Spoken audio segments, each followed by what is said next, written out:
মাছের তেলপেটি, এটাকে নাকি মাছের তেলপেটি বলা হয়। ছোটবেলা থেকে তো মাকে দেখেছি এটা প্রচুর রান্না করতে, কিন্তু একদিন শুনলাম এক আপু রান্না করে বললো এটা নাকি মাছের তেলপেটি। আসসালামু আলাইকুম, সবাই কেমন আছেন? আলহামদুলিল্লাহ আমরা ভালো। মাছের তেলপেটি করার জন্য আমি কাতল মাছের পেটির দিকের কয়েক টুকরো মাছ নিয়ে নিয়েছি, সাথে 2-3টা আলু ছোট ছোট করে কেটে নিয়েছি, আর মাছগুলোকেও ছোট ছোট করে কেটে নিয়েছি। এখন তেলের মধ্যে পেঁয়াজটাকে একটু ভেজে নিয়ে তারপরে পানি দিয়ে সব মশলা দিয়ে দিয়েছি, রসুন বাটা, আদা বাটা, জিরা বাটা, হলুদের গুঁড়ো, মরিচের গুঁড়ো, লবণ সব কষিয়ে নিয়ে তারপরে মাছটা দিয়ে দিয়েছিলাম। মাছটাকেও একটু ঢাকনা দিয়ে ঢেকে কষিয়ে যখন কষানো হয়ে যাবে এ পর্যায়ে আলুটা দিয়ে দিব।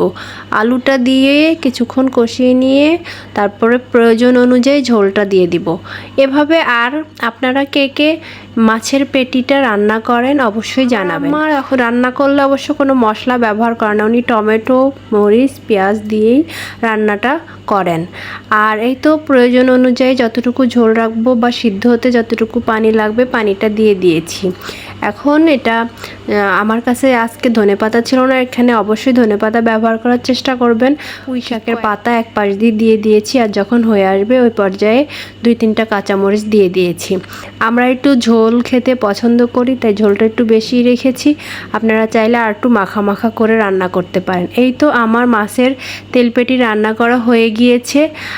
আমার রান্নাটা আজকে অসাধারণ হয়েছে, সবাই পছন্দ করেছে। আপনারাও চাইলে ট্রাই করতে পারেন। আজ তাহলে এই পর্যন্তই। সবাই ভালো থাকবেন, সুস্থ থাকবেন।